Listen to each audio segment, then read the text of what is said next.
Vamos a, vamos a compartir la presentación. Ya, a ver, bueno, como habíamos quedado en la reunión anterior, nos toca continuar ya con los procedimientos administrativos relacionados al Sistema Nacional de Evaluación de Impacto Ambiental. Un poco quisiera comentarles algo de mi experiencia antes de que pudiéramos entrar a tallar respecto a estos temas.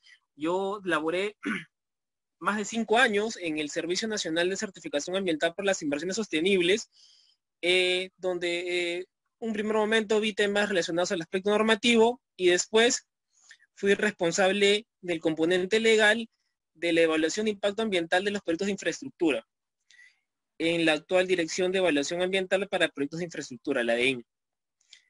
Entonces, ahí estuve a cargo justamente de ver los procedimientos administrativos que teníamos en el sector de electricidad, transporte, residuos sólidos y agricultura. Entonces, la presentación es un poco recoger algunas de las ideas más importantes de este procedimiento y en esta parte de la presentación me voy a centrar esencialmente en la etapa de clasificación, que es cómo arranca el proceso de certificación ambiental. Si nos vamos a la ley del Sistema Nacional de Evaluación de Impacto Ambiental, y se las quiero compartir en este momento.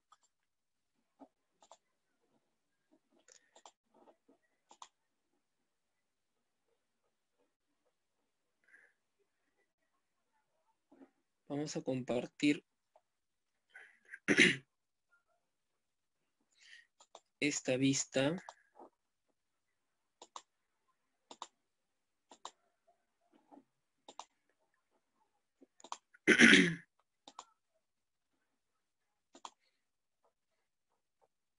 Vamos a encontrar que el artículo 6 de la Ley del Sistema Nacional de Evaluación de Impacto Ambiental divide el procedimiento de certificación ambiental en varias etapas.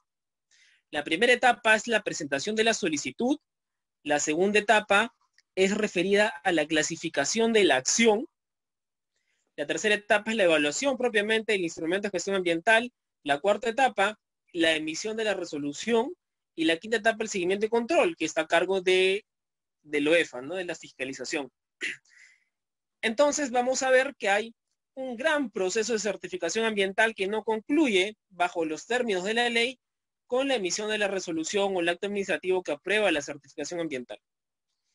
Y en esta parte me quiero detener en estos dos primeros puntos, en el punto 1 y punto 2, presentación de la solicitud y clasificación de la acción. Y para esto vamos a regresar a la presentación.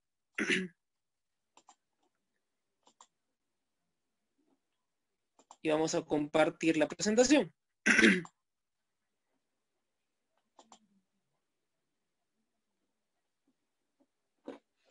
A ver, ya. Entonces, ¿cuál es el objetivo de esta presentación? El objetivo de esta presentación es que conozcamos los procedimientos administrativos que forman parte del Sistema Nacional de Evaluación de Impacto Ambiental a fin de abordar los siguientes temas de manera general, ¿no? Entonces, ¿cuáles son estos grandes temas de la certificación ambiental, de los procedimientos administrativos? El primero es la clasificación de estudios ambientales de acuerdo a su riesgo ambiental. La segunda es la supervisión de la elaboración de la línea base y, como lo dice en la parte baja, en el asterisco, no constituye un procedimiento administrativo, pero igual considero que debemos analizarlo a fin de, por temas pedagógicos, no sé si lleguemos en esta presentación a abarcar ese extremo del análisis del tema, de la materia, pero sí creo que es importante dejarlo enunciado, toda vez que es una etapa bastante que se está aplicando ya a la fecha y que justamente ha sido reforzada incluso en el marco de los decretos de urgencia aprobados por el Poder Ejecutivo durante el periodo de interregno parlamentario. Y finalmente ya entraremos a hablar propiamente de la evaluación o los aspectos legales de la evaluación de los estudios de impacto ambiental. Bueno, ¿de qué hablamos cuando hablamos de clasificación ambiental? Pues la clasificación ambiental es ese procedimiento administrativo mediante el cual se asigna una categoría del CEIA a los proyectos de inversión. Entonces la pregunta que surge inmediatamente es ¿cuáles son las categorías del Sistema Nacional de Evaluación de Impacto Ambiental? Pues bien, las categorías son 3, como pueden verlo ustedes en la presentación y seguramente lo conocen también como yo. Categoría 1, correspondiente a la declaración de impacto ambiental para aquellos proyectos que generen impactos ambientales negativos leves. De igual manera, categoría 2, estudio de impacto ambiental semi-detallado para aquellos proyectos que generen impactos ambientales negativos moderados. Y categoría 3, para estudios de impacto ambiental detallados que generen impactos ambientales negativos altos. Y esto en la línea con la modificación que se da de la ley a través del decreto legislativo 1394. Pero ahí, en ese momento, ya viendo el punto de vista normativo, nos surge la duda. ¿Qué es la DIA? ¿Qué es el IA semi-detallado y qué es el IA detallado? Bueno, las DIAs, el IA semi-detallado y el IA detallado son lo que conocemos como instrumentos de gestión ambiental del Sistema Nacional de Evaluación de Impacto Ambiental, conforme lo señala el artículo 11 del reglamento de la ley del SEI. Bueno, entonces la pregunta es, entonces, ¿qué son instrumentos de gestión ambiental? Los instrumentos de gestión ambiental, como bien lo dice el artículo 16 de la Ley General del Ambiente, son mecanismos orientados a la ejecución de la política ambiental, sobre la base de principios establecidos en la presente ley, en lo señalado por sus normas complementarias y reglamentarias.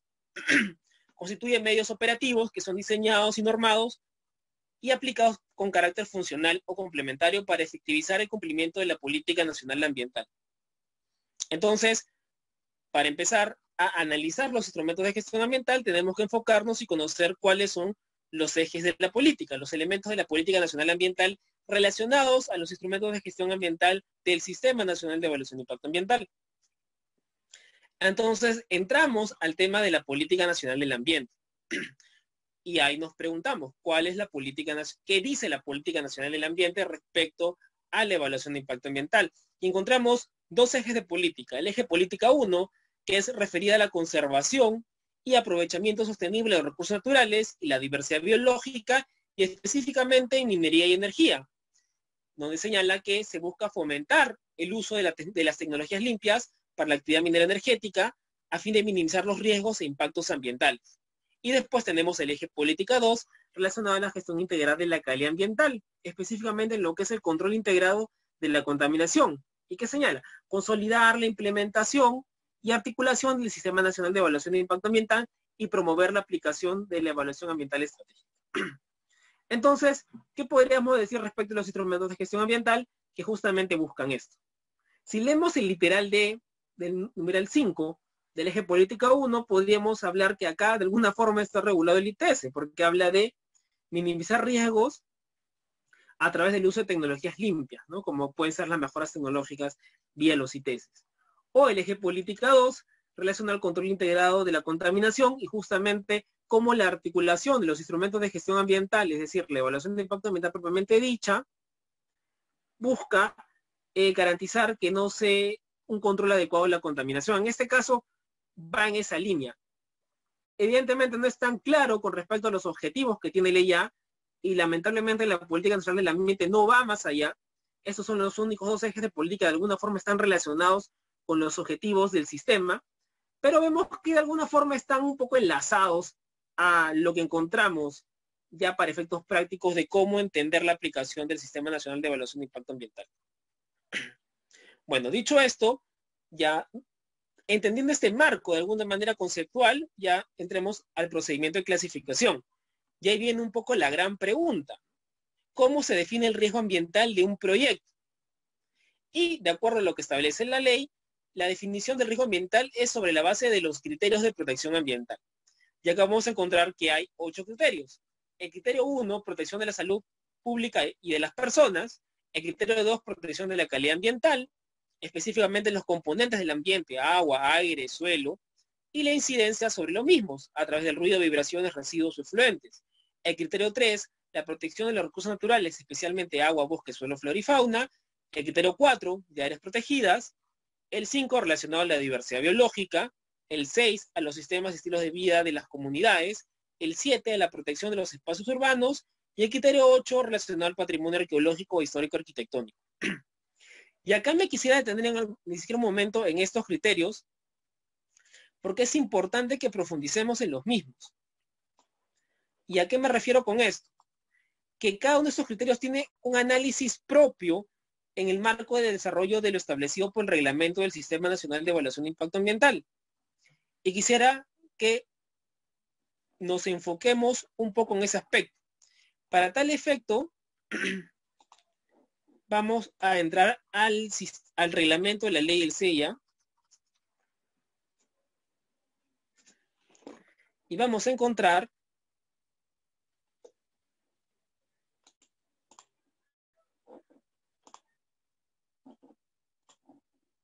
a ver un ratito, que en el anexo, si no me equivoco, creo que es el 3, están desarrollados los criterios de protección ambiental del Sistema Nacional de Evaluación de Impacto Ambiental. A ver, anexos, un ratito.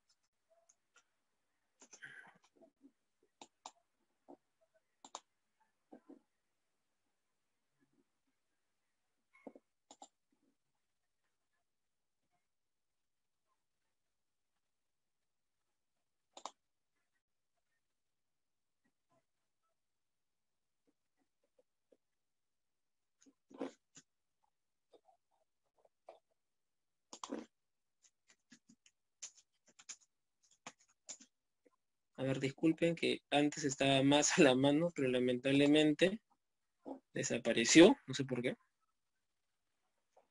Pero bueno, acá está.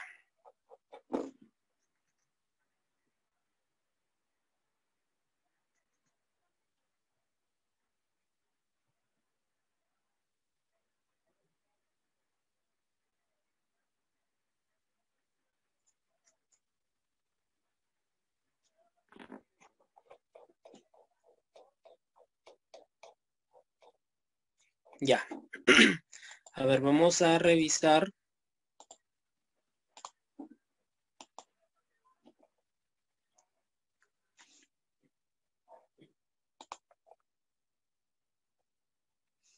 Como pueden ver ustedes acá, cuando uno hace la evaluación en el marco del procedimiento de clasificación, vamos a encontrar estos criterios de protección ambiental desarrollados de alguna manera, a fin de poder justamente entender cómo es que a lo mejor, interpretar el alcance del proyecto sobre la base de estos criterios. Entonces, cuando queremos analizar las características de un proyecto, vamos a tener que analizar, por ejemplo, referido al tema de salud pública y de las personas, la exposición o disposición inadecuada de residuos sólidos que el proyecto pudiera generar, la generación de fluentes y líquidos que tuviera el proyecto de inversión, las emisiones gaseosas, etcétera, los ruidos o vibraciones, como lo dice el propio enunciado, emisiones fugitivas, entre otros. De igual manera, con el criterio 2, respecto a la calidad ambiental, nuevamente, la generación, reciclaje, recolección, almacenamiento de residuos sólidos, los niveles, frecuencia y duración de los ruidos, de acuerdo a lo que está planteado en el propio criterio 2. Por ejemplo, para el criterio 3, que es protección de los recursos naturales, alteración del estado de la conservación de los suelos, pérdida de la fertilidad natural, acumulación de sales y mal drenaje, vertido de sustancias contaminantes al suelo, entre otras. De igual manera, cuando a ustedes les toque analizar los criterios de protección ambiental, no solamente se deben quedar en lo señalado en la ley, sino que tienen que ir al reglamento, y en el reglamento va a haber un desarrollo puntual de cada uno de los mismos. Por ejemplo, para el caso de áreas protegidas, generación de nuevas áreas protegidas, modificación de la demarcación, pérdidas de ambientes representativos y protegidos, la afectación o intervención, la obstrucción de la visibilidad de áreas con valor paisajístico, entre otras consideraciones. Y así vamos a tener el desarrollo para cada uno de los criterios de protección ambiental que están analizados y mapeados en este momento. Bueno, continuemos con la presentación.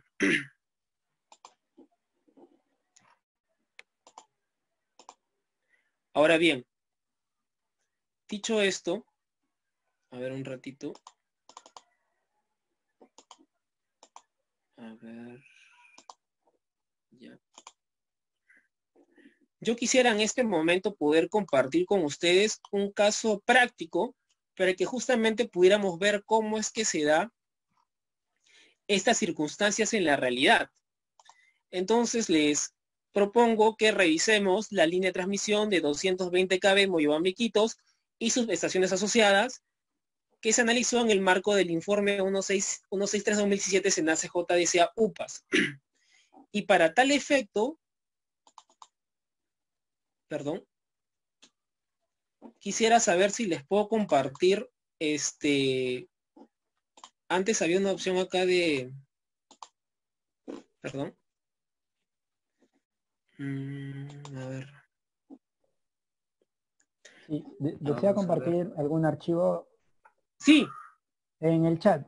En el chat hay una opción para que usted pueda enviar archivos, me parece. a ver, chatear, acá está, listo. O, bueno, yo no lo Acá, tengo. ahorita se los mando. ¿A usted le A parece? ver. Sí me sale el chat, pero no me No me sale, sale la ¿sabes qué? La opción. opción de adjuntar documentos. Qué raro. Sí, sí tenía esa opción, pero... A ver, a ver. Ahora- No, parece que no. O me lo puede compartir al WhatsApp, no sé si y yo les lo comparto. Hay un grupo de WhatsApp para los chicos. Ya, dame un segundo, te lo mando ahorita al WhatsApp. Ya, perfecto. A ver, ¿dónde estás?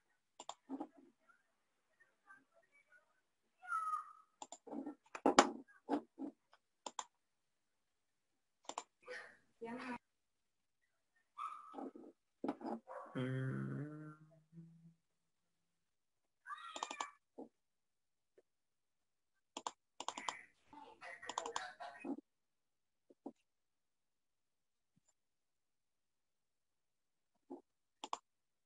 Ya, te lo pasé a Julio. Está cargando porque pesa 11 megas. Ya, perfecto, descuide. Yo se lo comparto, ni bien lo tengo acá.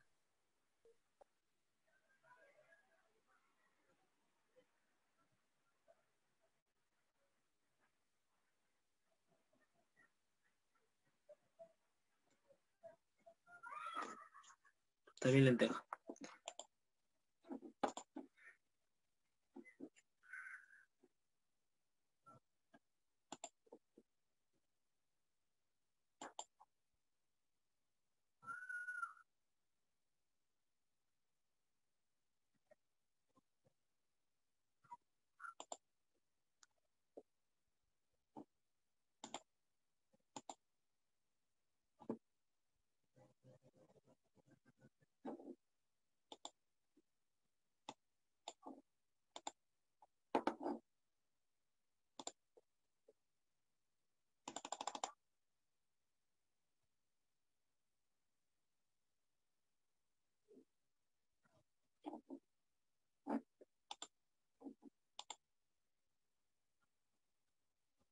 Julio, mejor te lo mando a tu correo, ¿ah? Ya, como guste, no se preocupe. Sí, porque no sé por qué demora tanto en subir esta cosa. Ahí le escribo mi correo para que lo tenga en la mano. A ver. Julio.lfl.14. No. Exacto. Sí, sí. Bueno, ese es el Ah, que ya. es el personal, o al del centro Ya. si es que Sí. desea también.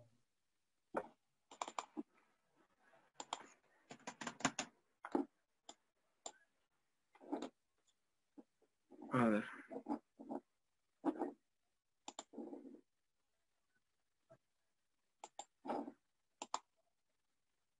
Sí, se está enviando. Ya, perfecto. Yo se lo comparto, no se preocupe. Ya, sí, porque no podemos avanzar hasta que no pase.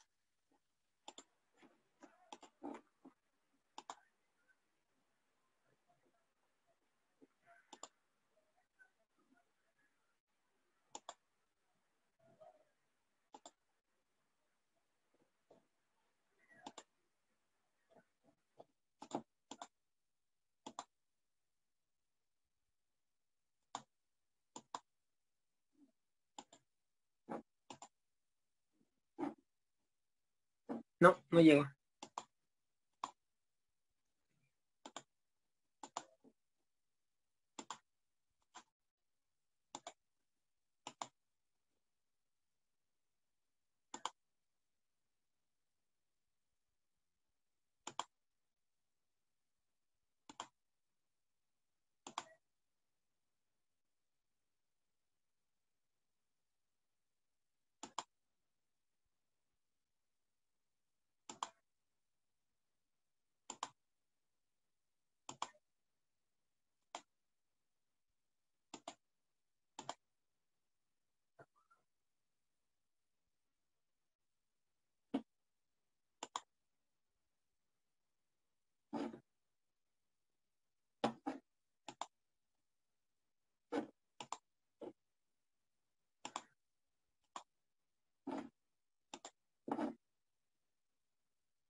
No te llega, ¿no?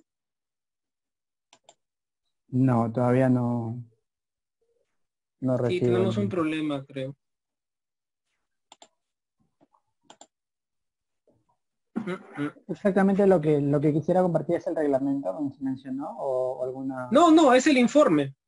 Ah, el informe. Es el informe. Está en la web, de repente lo puedo descargar yo. No sé qué. Sí, mejor, de repente. A ver. O si me puede enviar el link de repente. Y voy a buscar el link. Ya.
Ya.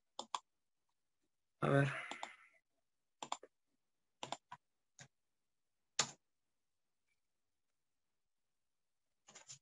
A ver, si todos pueden entrar a ese link, por favor. Me avisan si les funciona el link.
A mí me sale la página, pero no me sale el informe en sí. Solo el nombre, o sea, una codificación del informe, pero para descargar o verlo, no.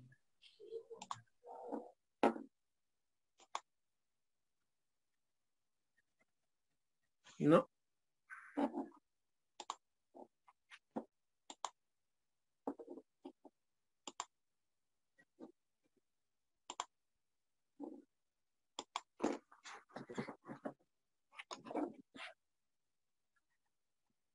Mm, mm. Creo que tenemos problemas con la red hoy día. Sí, creo que en general deben estar saturadas también. Sí.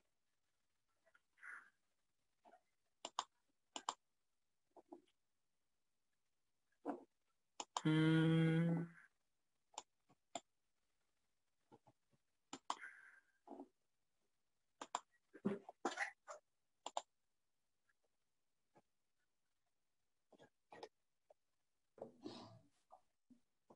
Y no lo podríamos visualizar por la pantalla, de repente por su pantalla de usted. Sí, ya. Sí, creo que por la mía.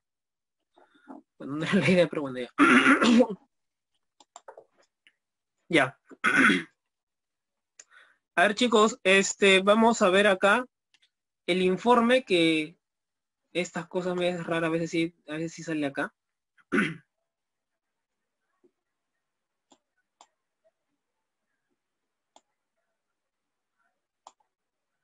Ya, bueno, lo que vamos a hacer ahorita un poco para hacer un poco más dinámica, de repente la presentación y la exposición, la idea es que revisemos cómo es que se elabora un informe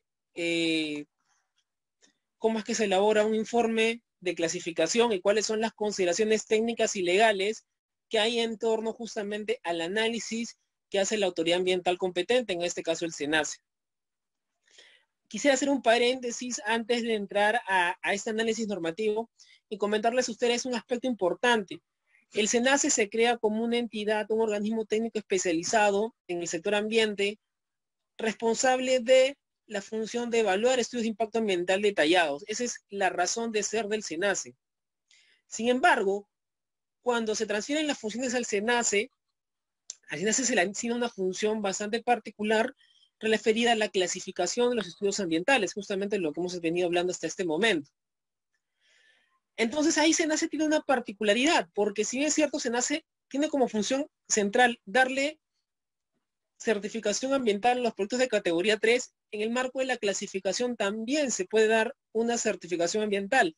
Ustedes recordarán que en el Sistema Nacional de Evaluación de Impacto Ambiental tenemos una excepción bastante particular referida a que cuando un titular te propone un proyecto de categoría 1, si es aprobado bajo ese esquema, bajo un esquema de categoría 1, bajo ese enfoque de propuesta, el titular se obtiene la certificación ambiental si es que la autoridad lo valida de tal manera. Entonces, ese es un punto importante, porque a veces la gente se confunde y dice, no, solamente SENACE puede evaluar y certificar ambientalmente los productos de categoría 3. Pero eso no es del todo cierto, como les indico. También en el marco de la clasificación, si el proyecto no tiene clasificación anticipada, el SENACE va a poder otorgarle la certificación ambiental vía esta figura de la clasificación de los estudios ambientales de acuerdo a su riesgo ambiental. Entonces, dicho esto, acá hay un tema bien interesante porque vamos a encontrar aspectos normativos relacionados justamente a este proyecto. Y vamos a ver que acá te habla pues de que SENACE tiene la función de aprobar la clasificación de los estudios ambientales de acuerdo a su resolución ministerial la 328-2015, que es la función que aprueba la culminación del proceso de transferencia de funciones al SENACE en materia de energía y minas, en la cual el Ministerio de Energía y Minas le transfiere justamente la función de evaluación de impacto ambiental al SENACE. Y eso es importante que ustedes lo recuerden porque si bien es cierto, el SENACE formalmente se crea en el 2012 con una ley de diciembre del 2012, no es hasta finales del 2014, principios del 2015, en que la entidad de alguna manera entra en función formalmente hablando. Va a ser a finales del 2015 cuando SENACE ya asume la función a partir del 28 de diciembre del 2015. Entonces, es un periodo de transición que justamente la ley del CEIA, la ley de creación de SENACE, considera para esta entidad para que justamente no asuma de un día para otro las funciones de materia de evaluación de impacto ambiental. Y acá vamos a encontrar ya algunos términos de los cuales voy a ir conversando con ustedes más adelante. Dicha entidad es la autoridad ambiental competente para la revisión y aprobación, entre otros, de las solicitudes de clasificación y términos de referencia, así como los demás actos y procedimientos vinculados a dichas acciones. Entonces vamos a encontrar que el artículo 15 del Decreto Supremo 05/2016 MINAM, que es el Reglamento Interambiente, que es un reglamento que establece disposiciones complementarias que fortalecen el Sistema Nacional de Evaluación de Impacto Ambiental, establece una serie de criterios que se tienen que considerar. O sea, desarrolla lo referido a la clasificación y señala nuevamente pues, que tienen que hacer uso de los criterios de protección ambiental, los que hemos hablado, del 1 al 8. Entonces, acá es donde me quisiera detener porque es, para este proyecto en específico, es que el informe y en este análisis legal ya le da cierta relevancia al criterio 3. ¿Y qué habla? Es justamente de qué? De la protección de los recursos naturales, especialmente las aguas, los bosques, el suelo, la flora y la fauna, y te hace el desagregado de cuáles son los elementos que tenemos que considerar. Entonces, justamente como dijimos en un momento, cuando estábamos hablando del desarrollo de los criterios en el marco de lo que establece el reglamento. Alteración del estado de la conservación de los suelos, la pérdida de fertilidad natural de los suelos, inducción al deterioro del suelo, acumulación de sales y mal drenaje, verteo de sustancias contaminantes, inducción de tala de bosques nativos, alteración de cuerpos o cursos receptores de agua, alteración de parámetros físicos, químicos y biológicos. Es decir, lo que te está enunciando en esta parte del informe es que el proyecto tiene relación con todos estos impactos o riesgos ambientales que se prevé pudieran generar. Pero además, habla del criterio 5, protección de la diversidad biológica y sus componentes, ecosistemas, especies y genes, así como los bienes y servicios ambientales y bellezas étnicas, áreas que son centros de origen y diversidad genética por su importancia para la vida natural.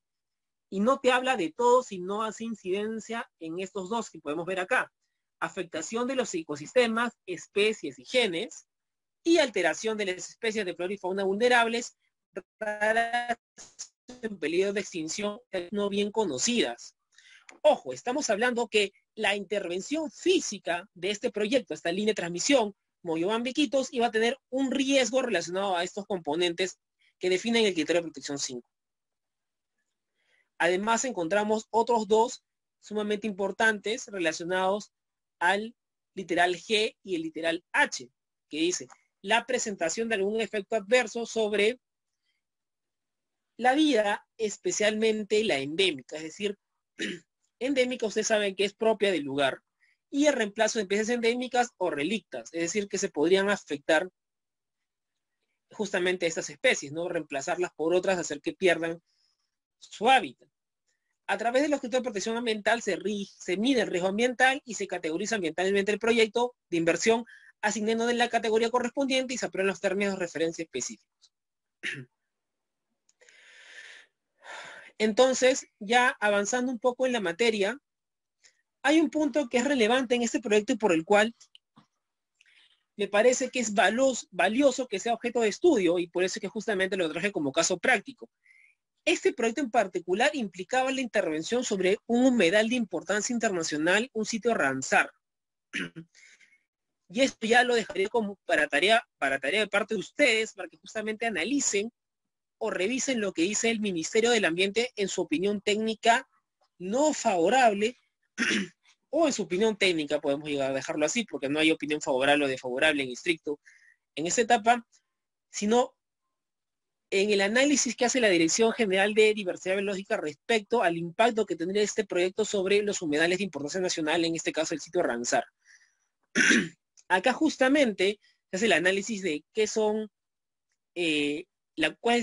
sobre el marco legal de los sitios Ramsar, la convención relativa a los humedales, la importancia internacional como hábitat de aves acuáticas, que fue suscrito por el Perú, hay un protocolo del 82, las cuales reconocen funciones ecológicas y fundamentales de los humedales como reguladores de los regímenes hidrológicos, como hábitat de la flora y la fauna, especialmente de aves acuáticas, que comprometen una parte contratante, que comprometen al Estado como parte contratante designar humedales idóneos en el territorio a ser incluido en esta lista de humedales de importancia internacional.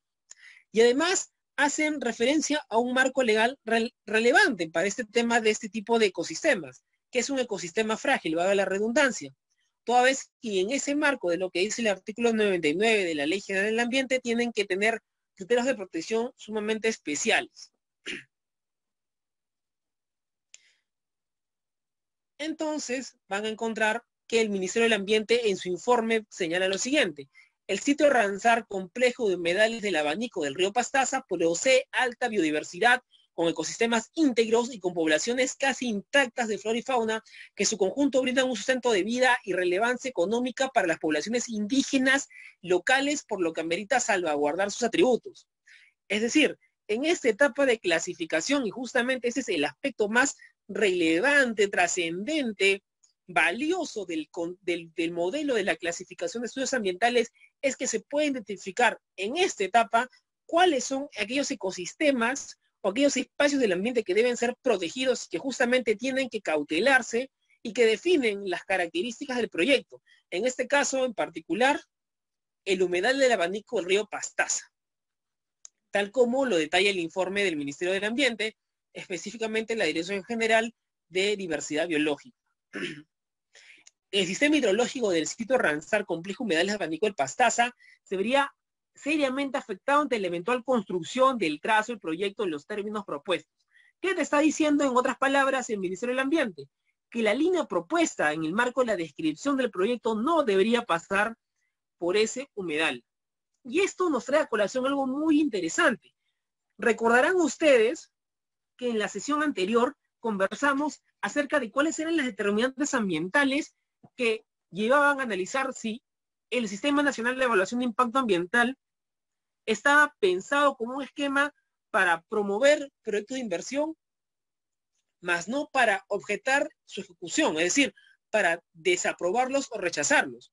Y eso es importante que lo recordemos en este punto, porque uno podría decir, si se aprueba tal cual la idea, la concepción del proyecto bajo el esquema que tenemos en el Sistema Nacional de Evaluación de Impacto Ambiental, lo que tú estás haciendo cuando pruebas una clasificación es ya definir en líneas relativas, de alguna manera generales, pero no por ellos tan generales, por dónde va a ir el trazo de una línea de transmisión en este caso. Y la propuesta que estaba planteada ayer el Ministerio del Ambiente te decía, vería afectado grandemente, seriamente, este complejo de humedales del río Pastaza. Entonces, en un esquema diferente al que tenemos, pero utilicémoslo como ejercicio pedagógico, si hubiera un elemento relacionado en el que una disposición normativa que te dijera, los proyectos deberán respetar y no vulnerar los ecosistemas frágiles, este solo elemento llevaría a decir, no se puede clasificar ese proyecto, o para su clasificación el SENACE lo que debe haber exigido es una variación en el trazo de la línea de transmisión. No sé si me dejo entender. Me gustaría saber si un poco están siguiendo la idea de lo que les explico. ¿Sí? ¿Más o menos captan la idea? Recordemos que en la clase anterior, en la sesión anterior, conversamos que hay excepciones puntuales para la ejecución de proyectos de inversión. Y en este caso encontramos un tema muy interesante relacionado a la afectación de este ecosistema que es el abanico del Pastaza. A ver, volvamos otra vez a la sesión.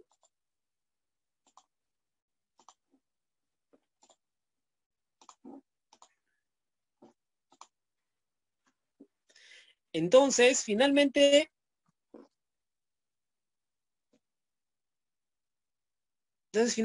veremos que la clasificación tiene justamente ese atributo, ya hablando en aspectos prácticos, más allá propiamente del tema legal, que en el marco de lo que te pueden decir algunos opinantes, puedes tú ir identificando la relevancia, la importancia ambiental que tienen algunos elementos, dependiendo, de acuerdo a la descripción que tiene el proyecto. Entonces acá vamos a encontrar, y se tiene en cuenta lo señalado, en los numerales anteriores, los posibles impactos ambientales y sociales ocasionados por el proyecto y los planes de manejo deberán ser descritos y analizados durante la elaboración y evaluación del referido IAD, considerando las recomendaciones efectuadas por las entidades opinantes. Y esto ya es un análisis propio de del SENACE. ¿Y esto por qué? Porque como les dije, el SEIA no está pensado en rechazar proyectos, sino en justamente que los impactos que se pudieran generar sobre un ecosistema no lleguen al punto de ser, o sea, evitar, en el marco de la jerarquía de mitigación, evitar a toda costa que se pierdan. Pero, por ejemplo, hay una pregunta muy interesante en esta línea, ¿no? Dice, en su conjunto brindan un sustento de vida y relevancia económica para las poblaciones indígenas locales, por lo que amerita salvaguardar sus atributos. Si yo les preguntara, ya viendo en un esquema de planes de manejo ambiental, ¿cómo es que tú reemplazas un ecosistema que le da vida o permite la vida de un grupo de poblaciones, en este caso, las poblaciones indígenas? Si la línea de transmisión implicaría la pérdida del complejo humedal del abanico del Pastaza, que impacta al sustento de vida y relevancia económica de las poblaciones indígenas, pregunta de examen semestral, ¿qué tipo de planes de manejo ambiental podrían justamente brindarles ese atributo que se estaría perdiendo producto de la ejecución del proyecto? En otras palabras, podríamos decir, nuevamente, en un punto de vista pedagógico, que bajo un enfoque como el que está planteándose en este esquema, el proyecto podría eventualmente considerarse inviable. ¿Y esto por qué? Porque justamente la ejecución del mismo no solamente hace perder un ecosistema muy valioso como es este humedal, el abanico del Pastaza, sino que además tiene una injerencia directa sobre la vida de las personas. Los pueblos indígenas que de alguna manera tienen una relación económica y de desarrollo respecto a este ecosistema. Muy interesante, y por eso les pediría a ustedes que más allá de lo que podemos conversar en esta sesión, al final de esta presentación, al final de este expediente, ustedes van a poder encontrar justamente el informe, este informe de la Dirección de Diversidad General, Diversidad Biológica, donde justamente se hace este análisis. Entonces yo les invitaría a que lo lean ya como ejercicio académico de ustedes, como futuros ingenieros ambientales, porque justamente es parte de este análisis lo que hace importante e interesante ya en la práctica, digámoslo así, la evaluación de impacto ambiental. Ya no es un tema solamente de ver normas o analizar los criterios como si fuera un aspecto en abstracto, sino ya analizarlo desde un punto de vista más concreto. Ahora, dicho esto, y ya entrando un poco en el detalle técnico de la clasificación, ¿cómo es así que yo me doy cuenta justamente de todos estos elementos y todo este nivel de detalle? Justamente entramos a otro punto que yo quería conversar con ustedes y está relacionado justamente a la descripción del proyecto. Parte del contenido del EVAP es justamente describir el proyecto de inversión y saber a fin de conocer cuál es su alcance y sus características. Y como ustedes lo pueden ver acá, estamos hablando de una línea de transmisión, 220 kV, es decir, de líneas muy grandes, en sus instalaciones complementarias, es decir, va a tener campamentos seguramente, va a tener una serie de subestaciones. Estamos hablando de una línea de transmisión que inicia en el distrito de provincia de Moyobamba, del departamento de San Martín, y va a pasar por los distritos de Balsa Puerto, Yurimaguas, Lagunas y Jeveros, la provincia del Amazonas, Barranca y Pastaza de la provincia del Dante de Marañón, Urarinas, Tropeteros, Tigre y Nauta, de la provincia de Loreto, y los distritos del Tonanay e Iquitos de la provincia del departamento de Loreto. Es decir, va a transitar la línea de transmisión por todos estos distritos y departamentos del país. Y antes de contestar la pregunta,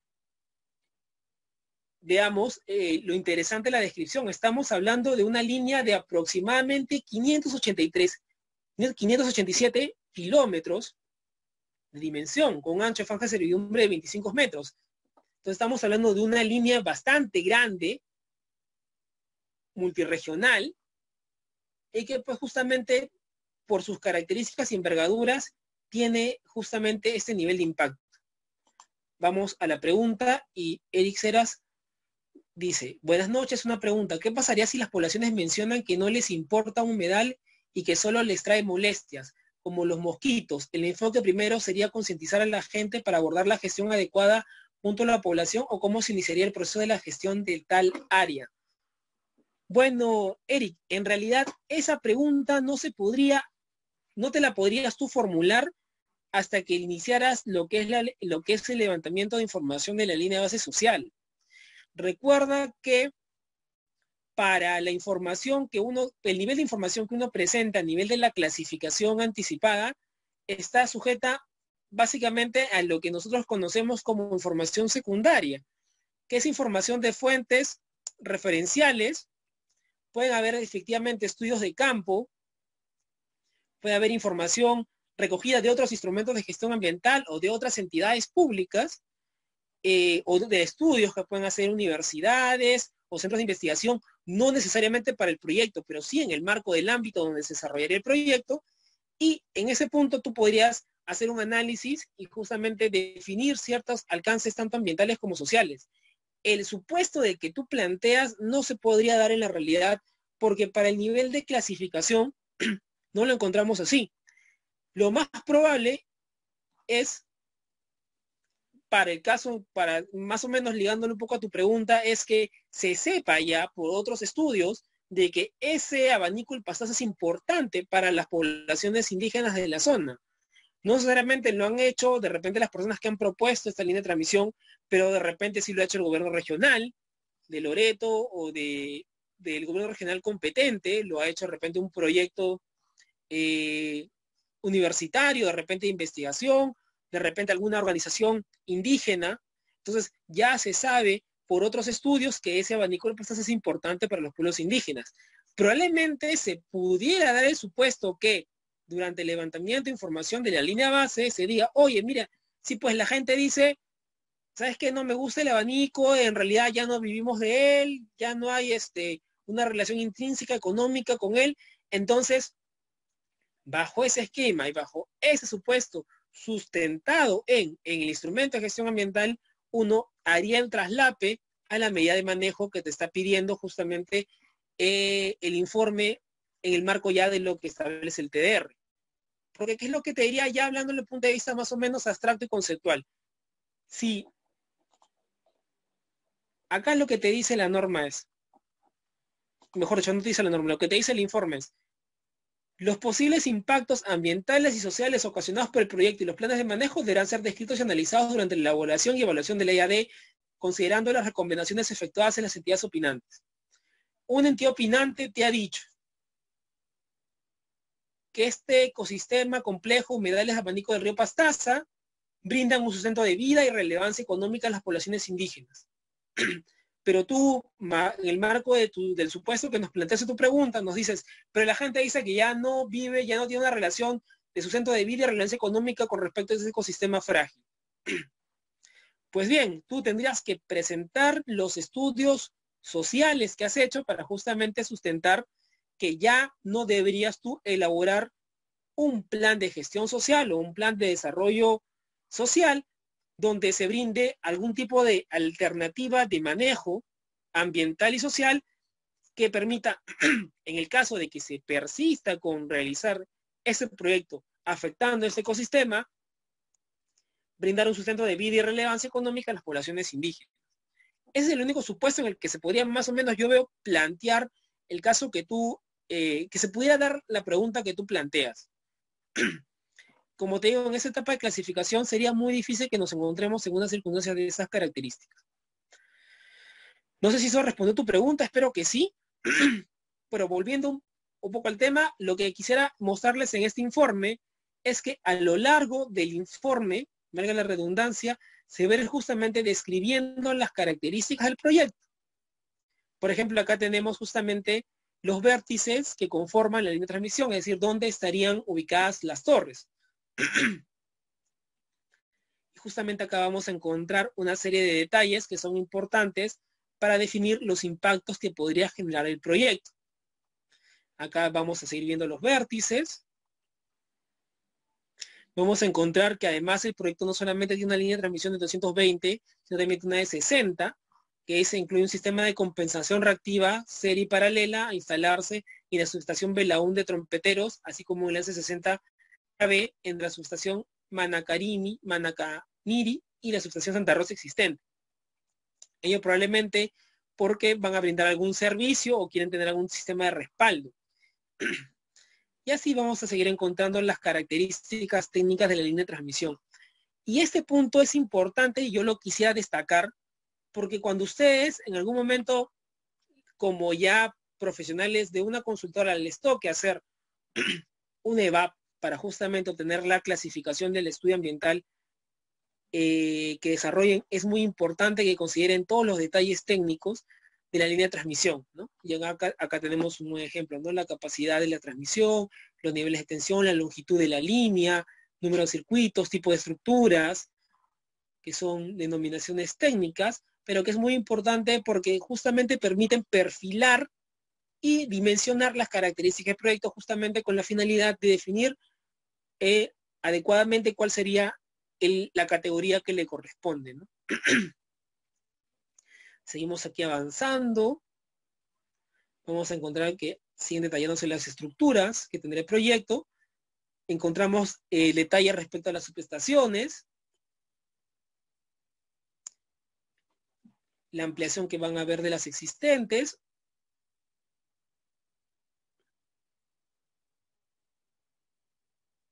Acá hay un detalle de la configuración del proyecto, cómo sería este, ya este es un poco más de ingeniería. Importante, va a tener áreas auxiliares, un campamento, estructuras fijas, cercanas a los centros poblados.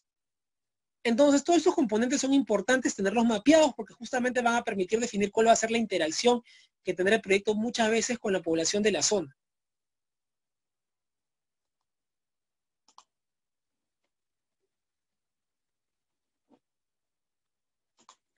A ver, sigamos acá.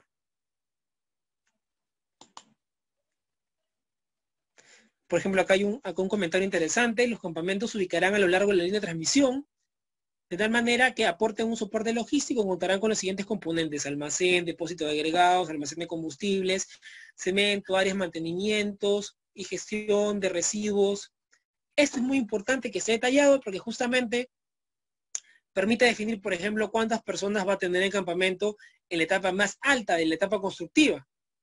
Entonces, eso permitirá que se haga una proyección de la generación de residuos sólidos que se haga, dónde se van a disponer.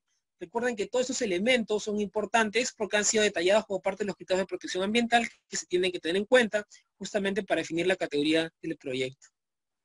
Y justamente como les dije, acá a continuación vamos a ver el estimado de personal por campamento. 300 personas, 450 personas, y así sucesivamente. ¿Y por qué es importante todo esto? Porque justamente esto va a permitir que definamos cuántos baños van a haber, si van a ser silos, el nivel de generación de residuos sólidos, etcétera, ¿no?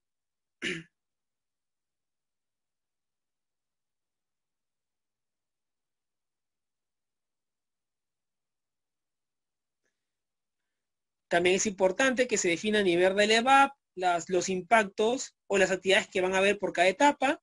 Acá tenemos para la etapa de construcción una serie de actividades que están siendo detalladas y descritas. Igual las actividades por la etapa de operación y mantenimiento, las etapas de abandono, las vías de acceso que se van a utilizar. Hay algunos proyectos cuyo impacto, uno de los impactos más relevantes son las vías de acceso, porque se están haciendo en zonas donde no hay accesos existentes. Entonces tienes que abrir trocha y probablemente tengas que hacer desbosque y tengas que pedir un permiso para todo eso. Entonces es un impacto también relevante, adicional al propiamente el de la línea, ¿no? En cambio acá se dice que se realiza a través de vías existentes por medio de construcción de accesos provisionales de obra. O sea, mejor dicho, te dicen que vas a utilizar tanto las existentes y vas a construir unos provisionales, es decir, vas a utilizar una figura mixta. Y para ciertas zonas se da a través de vuelos comerciales, ¿no?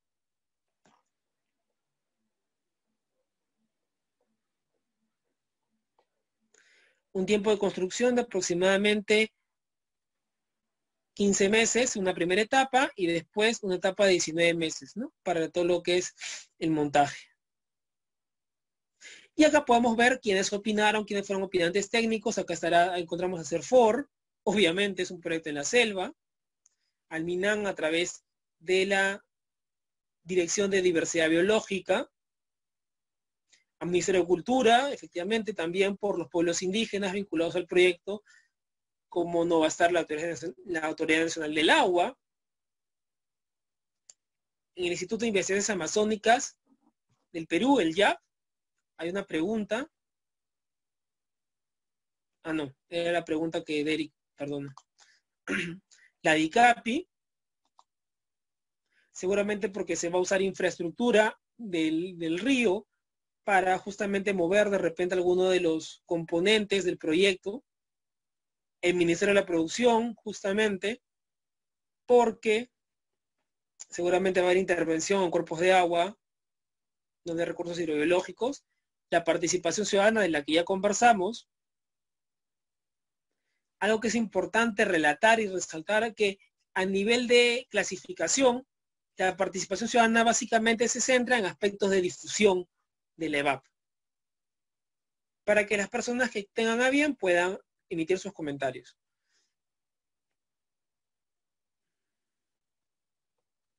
Bueno, saltémonos este punto, que entremos al aspecto ya más técnico, por decirlo de alguna manera, del informe, y eso está relacionado a el análisis propiamente de los criterios de protección ambiental.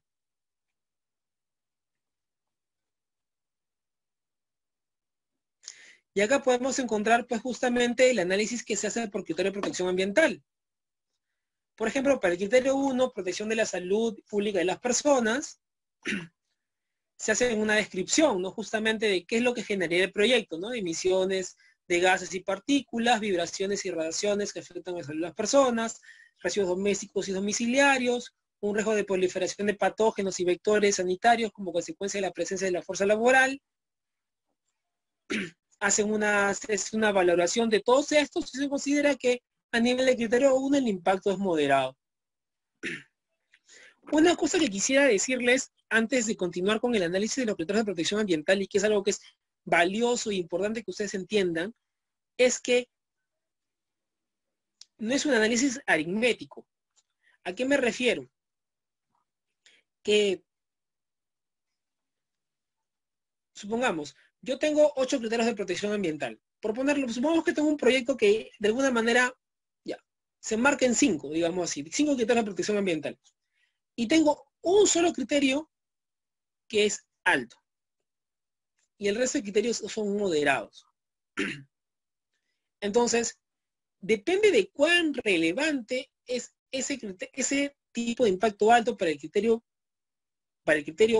digámoslo así, 5, por ponerle un número, para que este solo criterio jale a todos los moderados. Porque podría ser un impacto alto, pero puntual. Entonces, bajo ese análisis, ese solo alto no necesariamente, ojo, desde el punto de vista conceptual, jala a todos los moderados y hace que el proyecto sea alto. De igual manera, puedes tener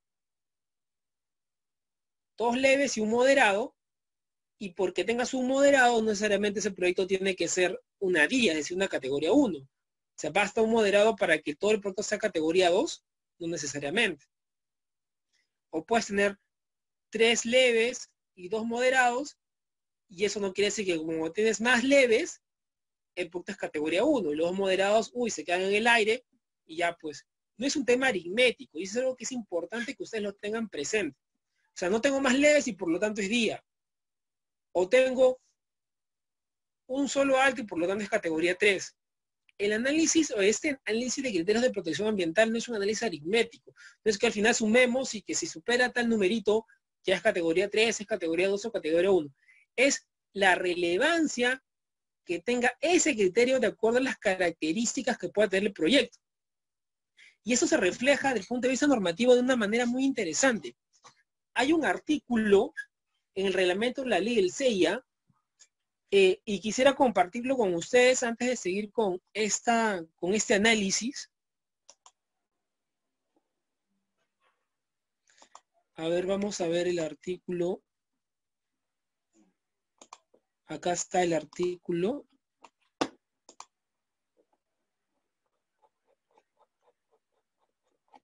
Ahora vamos a compartir este.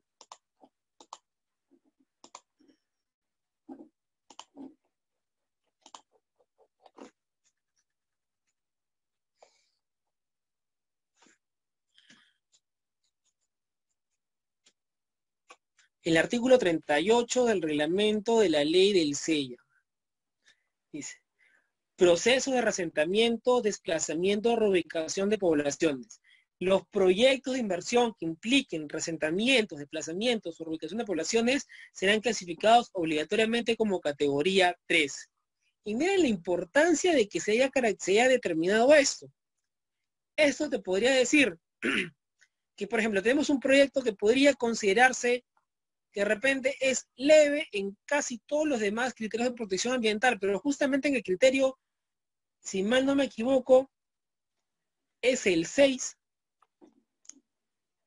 referido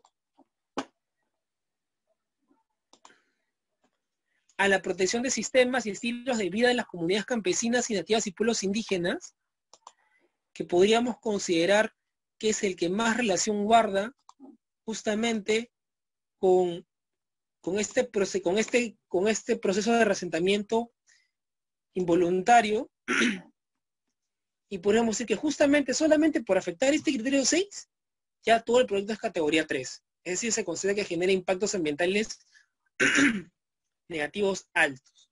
Entonces es interesante que observemos que efectivamente ya a nivel normativo se entiende esa posibilidad, que este análisis de los criterios de protección ambiental, que no es aritmético, sino ya tiene un sentido práctico de la realidad, basta un solo elemento para que justamente tú trasciendas todo el nivel de significancia del impacto y esta densidad implique que el producto se lleve a la categoría 3. Bueno, cerrando este paréntesis,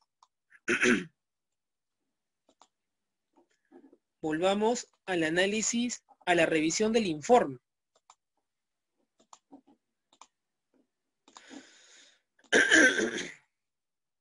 Bueno, como estábamos conversando,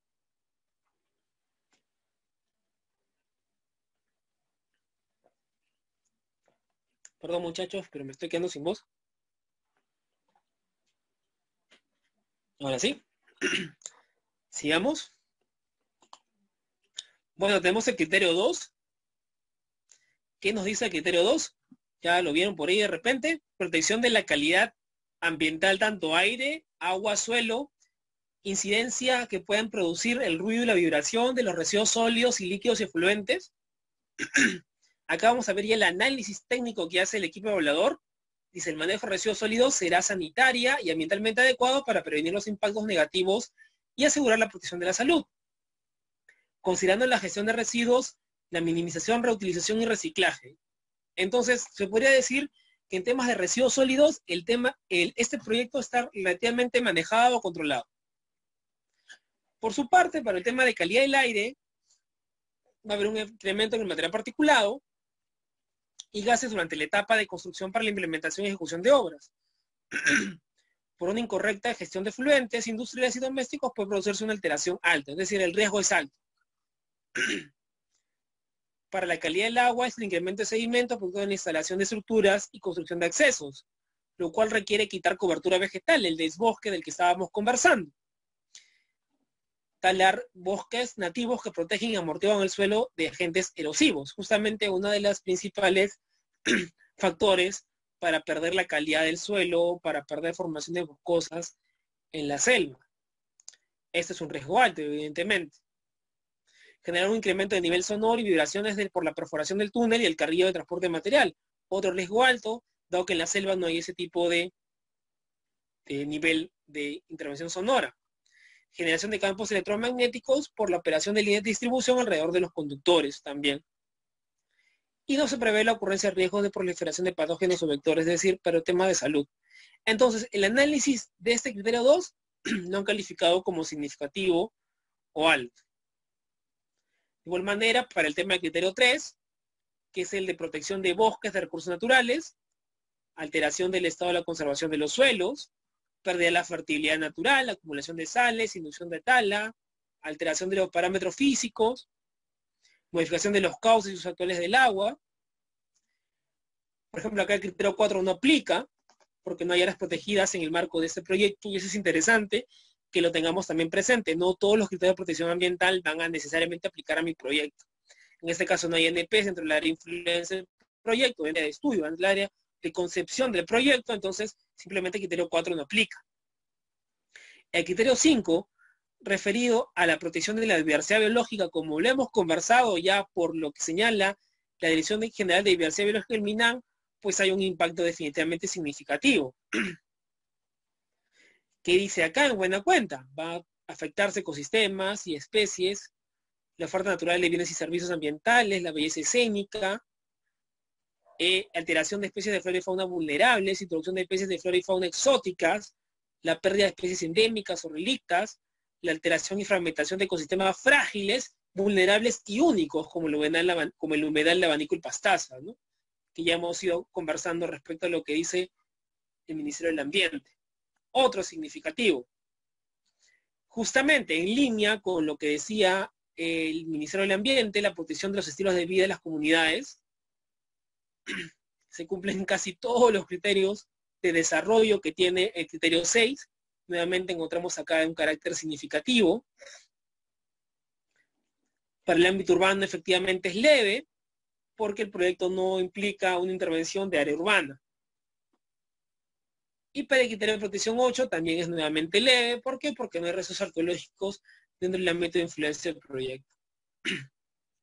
Entonces, como ustedes pueden ver, tenemos dos leves, 1,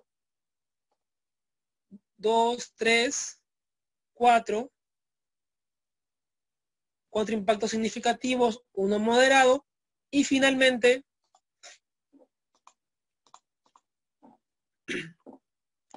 después de ese análisis, ¿ustedes qué creen que concluye el MINAN?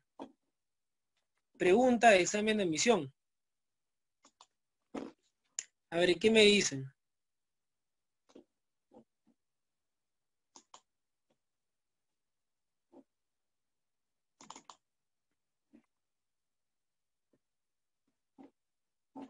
Claro.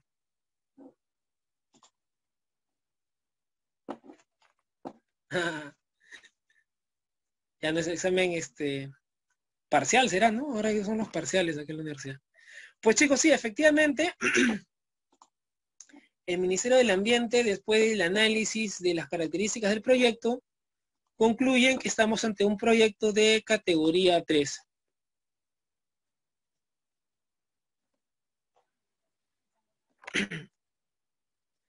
Y me quiero detener acá porque esta resolución que les comparto justamente me permite que analicemos los 3 elementos que tiene la clasificación de los estudios ambientales. Dice pues, artículo 1, ratificar la propuesta de clasificación formulada por Línea de Transmisión Peruana SAC, que es la empresa promotora del proyecto. Clasificar el proyecto en la línea de transmisión 220 kV Moyobamba-Iquitos y sus estaciones asociadas en la categoría 3, estudio de impacto ambiental, de conformidad con los fundamentos y conclusiones del informe 163, que fue respecto al cual conversamos hasta hace un momento. ¿Qué dice acá?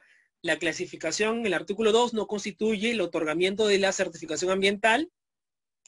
Importante nuevamente, porque este artículo sí tiene una diferencia cuando estamos hablando de proyectos que han sido clasificados como categoría 1. Cuando un proyecto se ratifica la propuesta de categoría 1, el artículo va a decir, ratifíquese la propuesta de clasificación formulada por la empresa JBC SAC y en consecuencia clasificar el proyecto en categoría 1, otorgándose la certificación ambiental al mismo. Una cosa así más o menos creo que decía. Entonces, claro, es importante que entendamos la diferencia, porque pueden haber clasificaciones que otorguen una certificación ambiental cuando se ratifique la propuesta en categoría 1, o cuando se considere que de repente propuso 2 y finalmente era 1, puede pasar, también ha pasado de hecho, y en ese caso sí es la certificación ambiental, pero en este caso, como bien lo señala el artículo 2, si ustedes lo están viendo, la clasificación del proyecto no constituye el otorgamiento de la certificación ambiental, licencias, autorizaciones, permisos o demás títulos habilitantes u otros requisitos legales con los que debe contar el titular para el inicio de la ejecución del proyecto de acuerdo a lo establecido en la normativa aplicable. Y esto va a depender en muchos casos de lo que diga cada sector. Y eso ya es otra materia, sería otra sesión, pero por ejemplo en el caso de las actividades eléctricas, pues la concesión definitiva, ¿no? Que es un contrato que firma el titulado del proyecto con el Ministerio de Energía y Minas para obtener la concesión definitiva, que es la concesión de construcción y operación del proyecto, en este caso de la línea de transmisión. Artículo 3, aprobar los términos de referencia específicos para la elaboración del estudio de impacto ambiental detallado. Y esto es interesantísimo porque si algo está directamente relacionado a el procedimiento de clasificación de estudios ambientales es que este te permite aprobar los términos de referencia específicos. Y cuando hablamos de términos de referencia específicos son ad hoc al proyecto, que son diferentes a los términos de referencia comunes, que son aquellos son aquellos de carácter general que las entidades públicas, las autoridades sectoriales, aprueban para determinados tipos de proyectos con características comunes. Y ya lo conversaremos un poquito al final de esta sesión, cómo son los términos de referencia comunes. En este caso tenemos unos específicos, que sí es cierto, pueden seguir una estructura similar a de los comunes, tienen detalles muy puntuales de acuerdo a los aspectos ambientales más relevantes determinados durante la etapa de clasificación, como este caso referido al humedal en el abanico del pastazo. Por ejemplo, ustedes no encontrarían, en términos de referencia comunes, un análisis específico respecto a cómo es que se tienen que gestionar aquellos ecosistemas frágiles que brindan servicios para la vida y el sustento económico de pueblos indígenas. Algo que sí van a encontrar en unos términos de referencia específicos, como en este caso para este proyecto, porque específicamente fueron analizados, estudiados y objeto de observaciones y comentarios por parte de un opinante técnico, en este caso fue el Ministerio del Ambiente, a través de la Dirección General de Diversidad Biológica. Y finalmente se aprueba el plan de participación ciudadana. Y esto es importante tenerlo presente porque, y eso es un concepto, es un criterio que ya está asentado, no se puede iniciar la elaboración de un instrumento de gestión ambiental categoría 2 o categoría 3 si es que no se tiene claro cuáles son los mecanismos de participación que se aplicarán en ese contexto. Y acá nuevamente vamos a tener una, digámoslo así, sucesión de supuestos dependiendo del sector.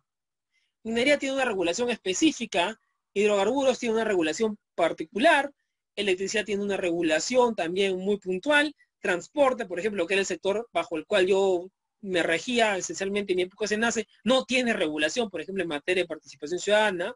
Agricultura sí tiene un reglamento de participación ciudadana, residuos sólidos tampoco lo tiene, y es así donde vamos a ir construyendo un marco legal o disposiciones de aplicación de participación ciudadana dependiendo de cada sector, es decir, no hay una regla en específico. Entonces, recapitulemos, el procedimiento de clasificación lo que va a permitir es definir una categoría. Si el proyecto se propone como categoría 1 y se aprueba como categoría 1, se otorga la certificación ambiental. Si el proyecto se propone como categoría 2 y se reclasifica en categoría 3 o se propone como categoría 3 y se ratifica como categoría 3, se va a asignar justamente esta categoría y adicionalmente a ello se van a aprobar los términos de referencia específicos, que es el contenido del documento, ¿qué son los términos de referencia?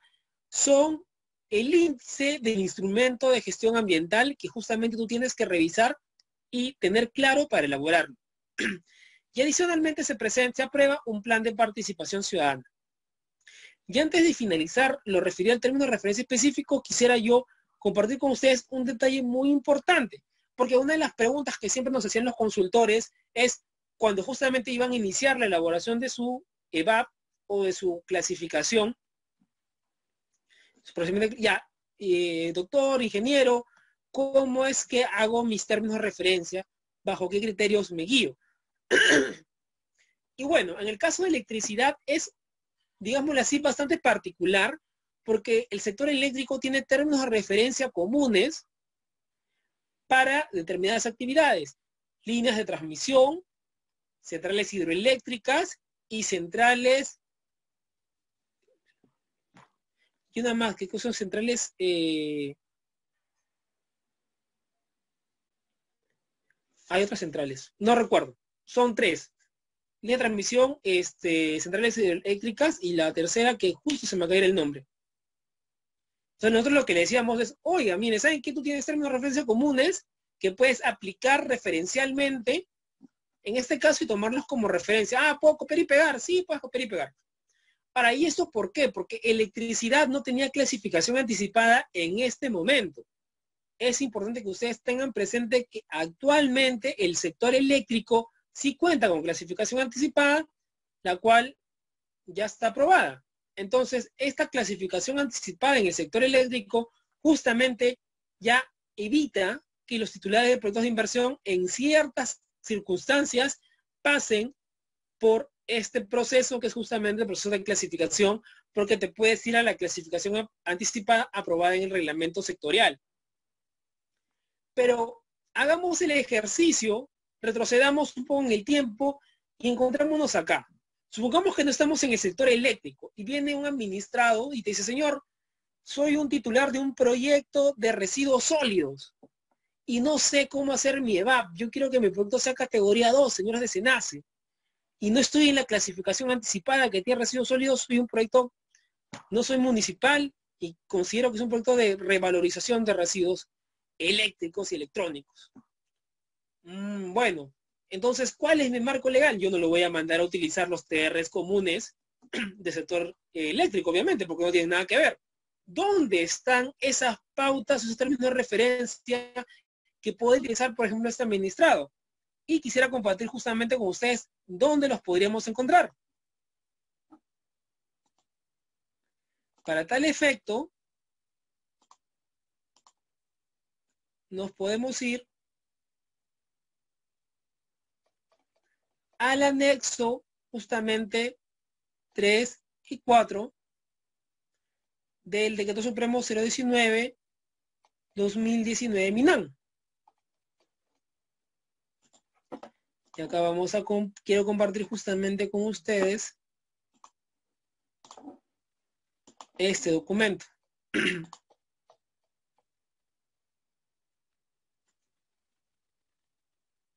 Y acá están. Como ustedes pueden ver, términos de referencia básicos para estudios de impacto ambiental semidetallados EAD categoría 2. Entonces, acá ustedes le podrían decir si fueran ustedes los consultores, no se preocupe, señor, tenemos ya unos términos de referencia básicos sobre los cuales vamos a elaborar la propuesta que presentaremos al SENACE para que justamente defina el proyecto como una categoría 2. Y acá pues justamente van a ustedes ver el contenido del resumen ejecutivo, cómo se tiene que elaborar la descripción del proyecto, la consideración respecto a la línea base, cuáles son los detalles que deberías tú tener para tu proyecto de categoría 2 de residuos sólidos. Evidentemente, acá va a tener que hacerse un énfasis en el tema de residuos sólidos, obviamente, esos son términos básicos. Pero justamente te sirve como referencia, como punto de análisis, punto de inicio, para que tú puedas elaborar tu término de referencia específicos para tu proyecto de residuos sólidos. ¿Y dónde está el de categoría 3? Pues justamente el anexo 5 es donde encontramos los términos de referencia básicos para estudio de impacto ambiental detallados, de categoría 3 justamente. Y bueno, son los elementos básicamente referenciales como términos de referencia básicos que se tienen que tener en cuenta justamente para hacer este análisis. Un aspecto importante que cabe resaltar o una diferencia muy interesante entre los TRs de categoría 2 y los TRs de categoría 3 es que los términos de referencia de categoría 3 sí o sí tienen que considerar eventualmente algo relativo a la jerarquía de mitigación. ¿Y esto por qué es importante?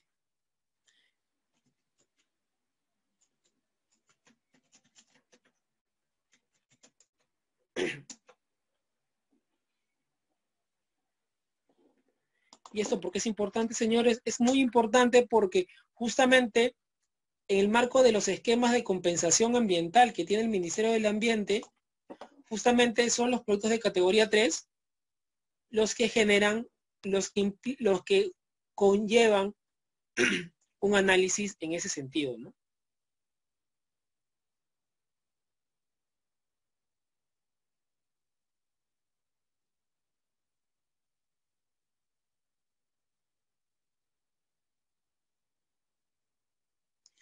A ver, acá está.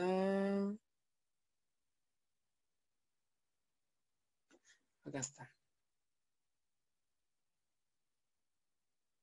¿Lo pueden leer?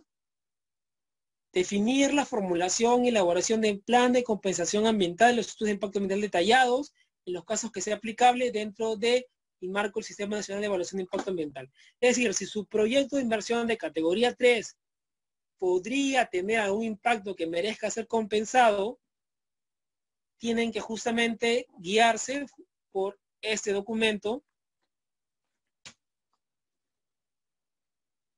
que es la guía, los lineamientos para la compensación ambiental en el marco del Sistema Nacional de Evaluación de Impacto Ambiental. No sé si ya lo han visto. Si no lo han visto, igual me parece importante que lo tengan en cuenta. Acá les dejo el link para que lo analicen. Otro punto importante que quisiera compartir con ustedes es que los TRs de categoría 2, los TRs de categoría 3, a diferencia de los TRs de categoría 2, tienen otro detalle que no tiene el de categoría 2 y es el referido a la valoración económica del impacto ambiental. Sus TRs de categoría 3 deben considerar un capítulo de valoración económica del impacto ambiental. Y eso se los digo para que no estén después sufriendo en el tema de observaciones. Porque después, si no lo mapean, van a tener un problema relacionado a que va a ser una observación y en los 10 días que conceptualmente se te tienen que dar para que tú levantes las observaciones, puedes hacer todo análisis de valoración, una propuesta, te puede resultar corto, mejor que lo tengas una vez mapeado. Entonces, dicho esto, volvamos otra vez a la presentación. Y lo que nos tocaría en este momento conversar es acerca de la clasificación anticipada. Y eso lo quiero hacer muy rápido para poder justamente avanzar en esa línea, ¿no? A ver, discúlpenme un ratito, por favor.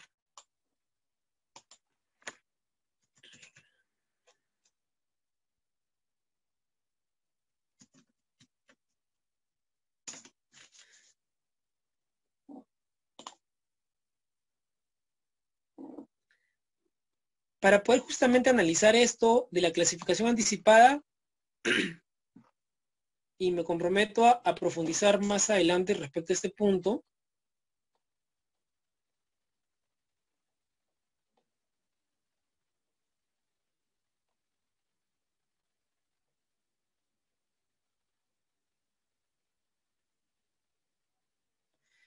pero por ejemplo,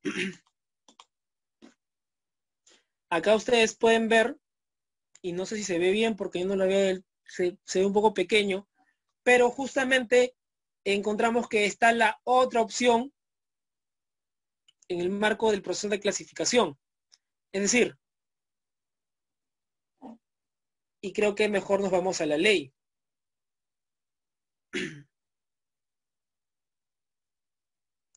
¿Qué dice el artículo 9 de la Ley del Sistema Nacional de Evaluación de Impacto Ambiental? La autoridad competente podrá establecer los mecanismos para la clasificación y definición de los términos de referencia, los estudios de impacto ambiental, de actividades comunes en el sector que le corresponda, en cuyo caso no será aplicable lo dispuesto en el artículo 7 y el artículo 8 de la presente ley, procediendo el proponente titular con la elaboración del estudio ambiental de acuerdo con los términos de referencia correspondientes. ¿Eso qué quiere decir? Que la autoridad ambiental competente puede definir una clasificación ambiental de los proyectos. Esto queda más claro cuando leemos el reglamento.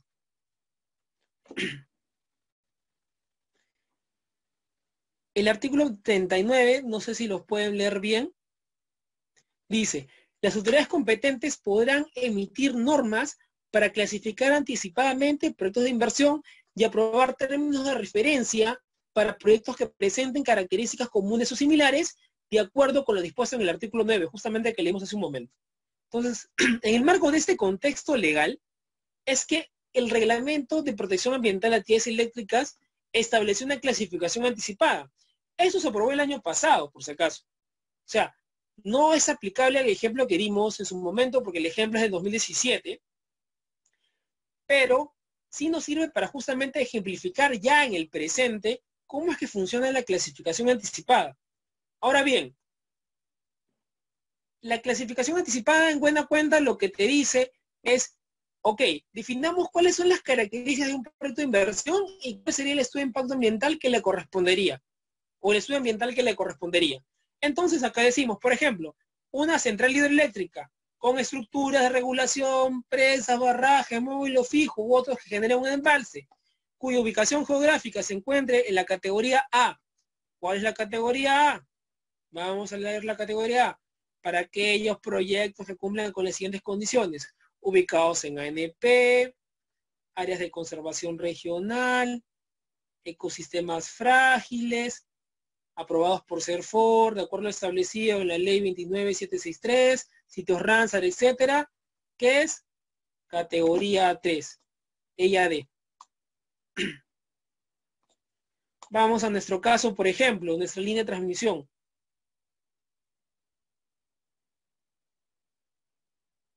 Dice, línea de transmisión y subestaciones. No dice el tipo de estructura. Ubicación geográfica, C, con mayor a 20 kilómetros. Ella detallado. Ubicación geográfica D, con mayor a 20 kilómetros, semi detallado. A ver, por lo que sabemos de nuestra línea de transmisión original. ¿Es una línea de transmisión? Sí. ¿Tiene subestaciones? También. No sabemos la ubicación geográfica, pero vamos a ver qué dice la C. Ubicados dentro de las naturales protegidas, esa no se ubica en áreas protegidas. Área de conservación regional tampoco, pero sí hay un ecosistema frágil. Pero hoy, caramba, este ecosistema frágil, reconocido por el MINAM, por la Dirección General de Diversidad Biológica, no ha sido aprobado por el CERFOR, o por lo menos no lo fue hasta ese momento. Pero ¿qué sigue? De acuerdo a lo establecido en la ley 29763 y su reglamento, sitios Ramsar. Ah, pero sí es un sitio Ramsar porque la autoridad en sitios Ramsar en el Perú es la Dirección General de Diversidad Biológica. Entonces, ya. Entonces sí estamos en la C. Mayor a 20 kilómetros. Ya, pero porque se tenía que 158, creo. Ya, igualito le hubiera tocado ya detallado. Piña. Así les hubiera tocado la clasificación anticipada. Pero bueno, ¿qué quiero decir con esto? Es que finalmente la clasificación anticipada lo que busca es establecer características comunes para definir qué tipo de impacto o qué nivel de riesgo genera un proyecto por sus características y por lo tanto qué tipo de estudio ambiental le correspondería.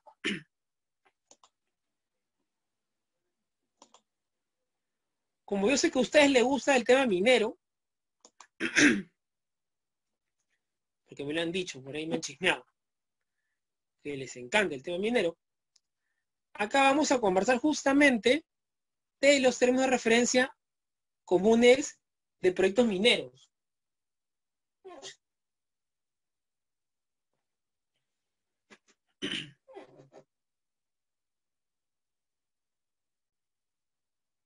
Pero antes de entrar a eso, justamente hay un detalle muy interesante que tiene este cuadro de resumen en términos de referencia, porque lo que tiene en la práctica es una clasificación anticipada. Y es así como se ha tomado en realidad. Ustedes van a ver por todos lados que no hablan de clasificación anticipada. Es decir, no es que se hayan aprobado las clasificaciones anticipadas del sector minero en estricto. Pero si ustedes ven esto, pues es una clasificación anticipada de todas maneras. Ustedes leen el documento, no sé si ya lo han visto, seguramente que sí. Igual lo comparto con ustedes por acá. A ver. Pero podemos ver acá claramente que tenemos en la práctica una clasificación anticipada. ¿Qué te dice? Proyectos, explotación, beneficio y labor generales mineros. De tipo metálico, es decir, voy a extraer minerales metálicos, categoría 3. Se acabó. A diferencia del eléctrico, no importa dónde esté ubicado, no importa cuánto mineral extraigas, tu volumen de producción, bueno, se sobreentiende que es categoría régimen general, estamos hablando de mediana y gran minería, tendrías que estar ahí, en principio. Pero a lo que voy es que no entramos a esos niveles, esos análisis de detalles de, ok, dónde es ubicado, qué características tiene, etcétera, ¿no? Igual, Actividad minera, aprovechamiento de materiales de construcción industriales u otros mineros, en caso de que sean no metálico, que te dice la clasificación anticipada, que puede ser 2 o 3, como pueden ver ustedes acá, que se los resalto, ¿no? Y así sucesivamente. Entonces acá vamos a tener 2 términos de referencia por cada tipo de proyecto.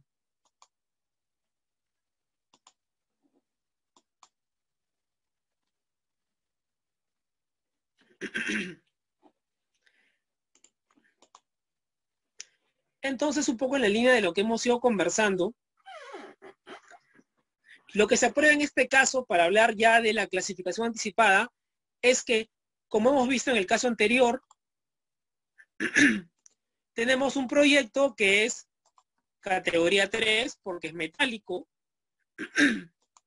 Entonces yo voy al SENACE y digo, señores SENACE, tengo un proyecto que es categoría 3, es metálico, no tengo nada que hacer. Quiero empezar el inicio de la elaboración de mi instrumento de gestión ambiental. Y SENACE lo confirma, efectivamente, es un proyecto de extracción de minerales de carácter metálico. Entonces, bueno, tienes que hacer tu instrumento de gestión ambiental. Entonces, el minero ya sabe cómo lo tiene que hacer. De hecho, esta norma, la resolución ministerial 116-2015, MEN, justamente te aprueba el contenido mínimo, por decirlo así. Los términos de referencia surgen como una suerte comunes, tienen una suerte de contenido mínimo, y que a diferencia de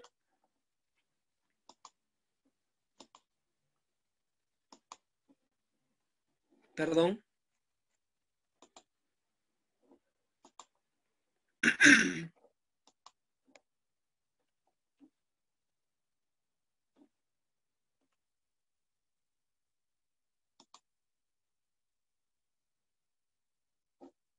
creo que perdí. Bueno, de hecho que ya lo vieron, así que esa es un poco la idea. A ver, disculpen que la red está lamentablemente bastante lenta.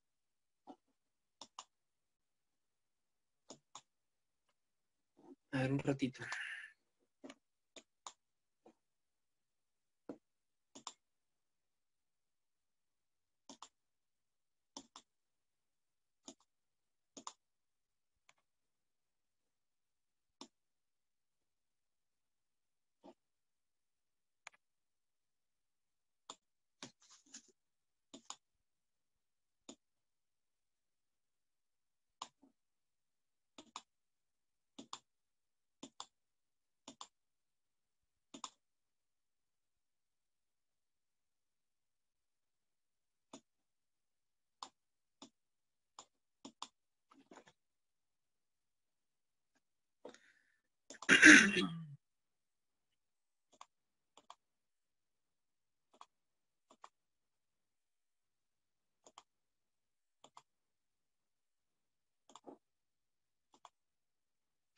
Bueno, ya para ir finalizando esta primera etapa, como ustedes pueden ver acá,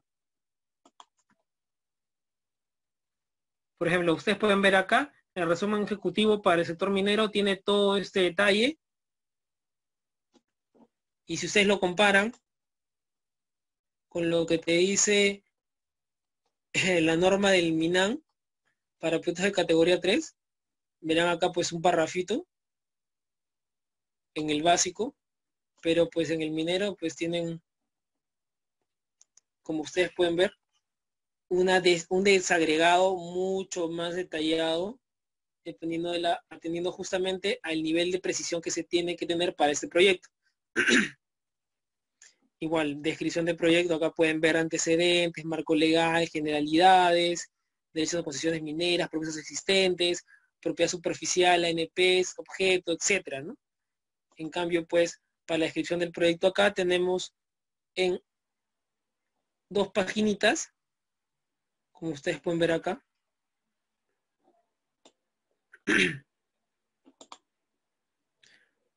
En 2 paginitas está todo lo que dice el TDR básico, pero en el caso del minero, ustedes pueden notar que hay todo un desagregado sumamente detallado. Seguimos y no termina.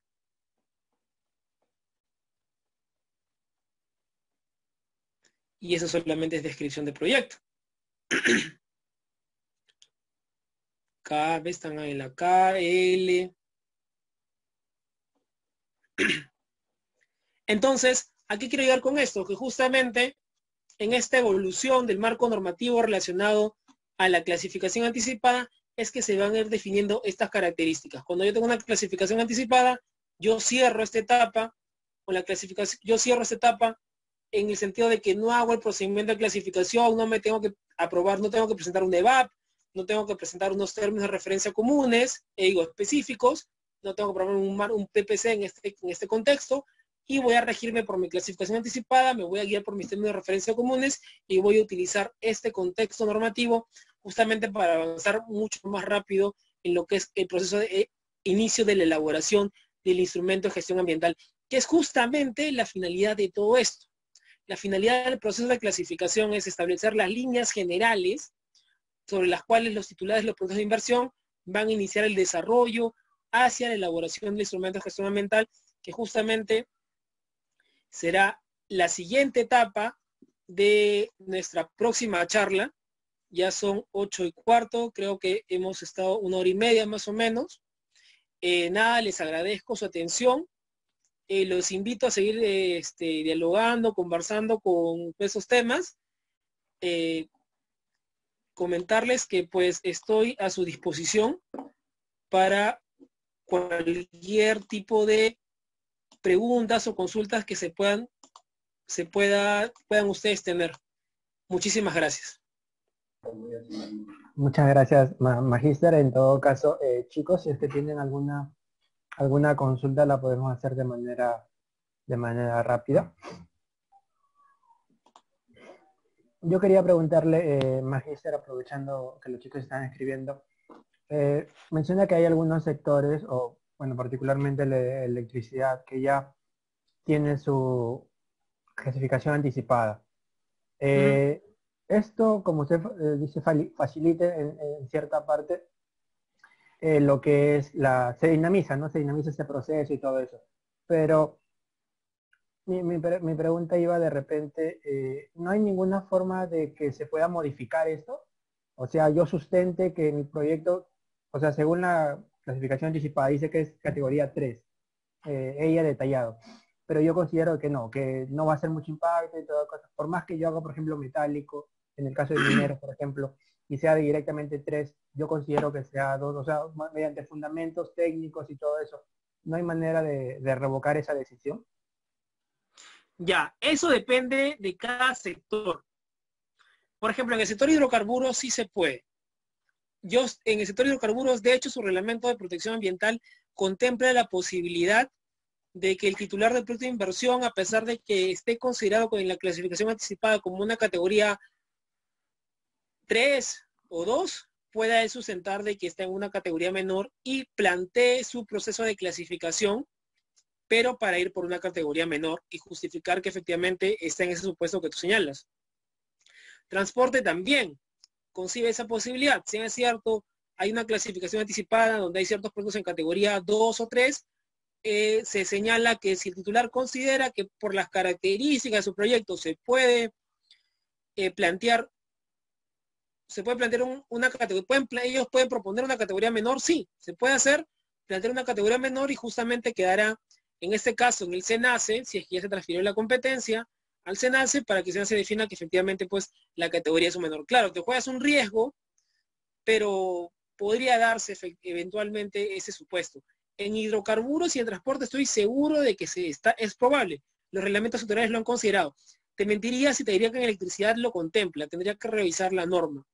Pero sí, en minería, por ejemplo, no se puede hacer eso. Minería ya está cerrado. Todo lo que es exploración mineral metálica, régimen general, es categoría 3, así sea una mina chiquita, así esté en el desierto, o así esté pues en un lugar donde no hay agua, entre comillas. No, o sea, los productos de extracción de mineral metálico son categoría 3 y punto. O sea, no hay mayor discusión que hay. No, o sea, no hay un punto de donde tú puedas salirte y salvarte, ¿no? Justamente, y eso lo comento un poco en el contexto, eso fue parte de la discusión en torno a la categoría 3. De hecho, para que ustedes recordarán que el Decreto Supremo de Minería, el DS Minero es del 2014 y esta norma es del 2015. Demoró bastante, no demoró regular justamente por estas discusiones que se estaban planteando, porque por parte del MINEN se quería dar la posibilidad de lo que los administrados plantearan que los proyectos de explotación minera de minerales metálicos fueran de categoría 2 o 3. Y el Ministerio del Ambiente dijo, no, son 3. Entonces, en esta discusión técnica es que justamente alargó un poco la aprobación de los términos de referencia comunes y finalmente, como el MINAN tenía la opinión vinculante para que se aprueben los términos de referencia comunes, se cerró y quedó en que los proyectos metálicos son de categoría 3 y pues ahí quedó. Lo tenemos así. Perfecto, muchas gracias, Magíster. Hay una pregunta más en el chat, no sé si podría... Sí, ahorita voy a mirarla justamente, a ver.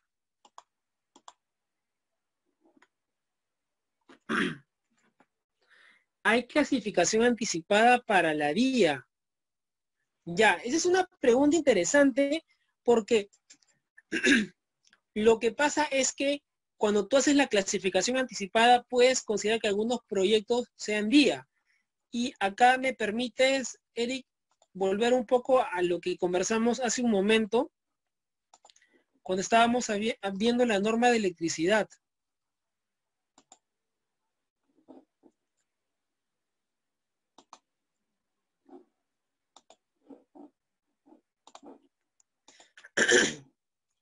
Como puedes ver, Eric y demás compañeros, acá van a ver que, por ejemplo, hay subsistemas eléctricos rurales que son DIA, o incluso líneas de transmisión y subestaciones que estén ubicados en el área geográfica D, con una longitud menor a 20 kilómetros, como DIA. Entonces la pregunta es, ¿no? Entonces, ¿qué te hace una DIA? ¿Qué te dice el área geográfica D? Para aquellos proyectos que cumplan con las siguientes condiciones, ¿no? Ubicados fuera de ANP, fuera de una ANP, área de conservación regional, ecosistemas frágiles, fuera de sitios Ramsar, que no impliquen desplazamiento, resentimiento, ubicación de población. Entonces, tú tienes esas características, estás fuera de todos esos criterios de protección que tienen las ANP, los sitios Ramsar, y si es una longitud menor de 20 kilómetros, tienes una clasificación anticipada como DIA. Y si estamos en ese supuesto, pues efectivamente te va a tocar a ti irte a la autoridad sectorial, que será justamente la entidad encargada de definir. O sea, ya no va a ser el SENACE porque tienes una clasificación anticipada, sino quien va a ser, quien defina si efectivamente eres una DIA, va a ser la autoridad sectorial. Y ese es un tema muy interesante. Y quisiera aprovechar la pregunta de Eric para invitarlos a justamente revisar este video que les dejo en los comentarios, en el chat, donde justamente hago una explicación de esto que he comentado, como que hemos conversado con ustedes, pero más enfocado en el tema de ante quién presento mi EVAP, ¿no? Que es un tema más, digámoslo así, más legal, o sea, es un tema más normativo, que justamente es un aspecto que no he querido tanto incidir con ustedes, porque los temas normativos de alguna forma pues están un poco en la norma, ¿no? Aquí he intentado hacer un mix entre los temas normativos, porque de hecho que hemos revisado normas a lo largo de la exposición, pero también he querido centrarme más en los aspectos técnicos y los elementos interpretativos de carácter técnico que ustedes tienen que tener en cuenta como ingenieros ambientales. Sin embargo, en este video que les comparto, es un análisis bastante más jurídico y de los pasos que se tienen que seguir justamente para presentar un EVAP, ¿no? ¿Ante quién yo debo presentar el EVAP? Y bueno, los invito también si quieren suscribirse al canal, que pronto estaremos subiendo más videos en esta iniciativa de educación ambiental que tenemos aquí por redes sociales.